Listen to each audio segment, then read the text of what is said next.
বাড়িতে অল্প একটু কুমড়োর টুকরো ছিল। সেই কুমড়োর টুকরোটা দিয়ে কী রেসিপি বানাবো সেটাই ভাবতে গিয়ে এই রেসিপিটা বানিয়ে নিলাম। প্রথমে কুমড়োটার খোসাটা ছাড়িয়ে গ্রেটারে গ্রেট করে নিয়েছিলাম।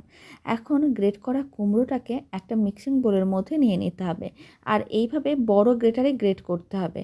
এখন এর মধ্যে দিতে হবে স্বাদ অনুযায়ী লবণ, অল্প একটু হলুদ গুঁড়ো, আর দিতে হবে লঙ্কার গুঁড়ো।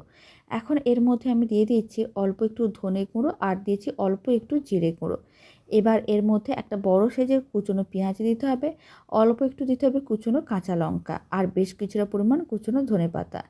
অল্প একটু গরম মশলার গুঁড়ো দিয়ে দিলাম। এবার সমস্ত কিছু একসঙ্গে ভালো করে মিশিয়ে নিতে হবে। খুব ভালো করে মেশানো হয়ে গেছে। এখন এর মধ্যে দিতে হবে কিছুটা পরিমাণ বেসন, প্রায় 100 গ্রামের মতন বেসন দিয়ে, আর অল্প একটু দিলাম আমি বেকিং সোডা। খুব ভালো করে মিশিয়ে নিয়েছিলাম। মিশ্রণটা একেবারেই রেডি। এবার গরম তেলের মধ্যে অল্প করে মিশ্রণ এইভাবে দিয়ে দিতে হবে।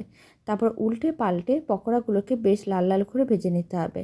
তাহলেই রেডি হয়ে যাবে দারুণ স্বাদের মুচমুচে মুখরোচক কুমড়োর পকোড়া, যা বানানো যতটাই সহজ, খেতেও ভীষণ ভালো হয়। আপনারাও বাড়িতে বানিয়ে দেখতে পারেন। এই পকোড়া খেয়ে বোঝাও যাবে না এটা কুমড়ো দিয়ে বানানো। এর স্বাদ কিন্তু অনেক বেশি হয়।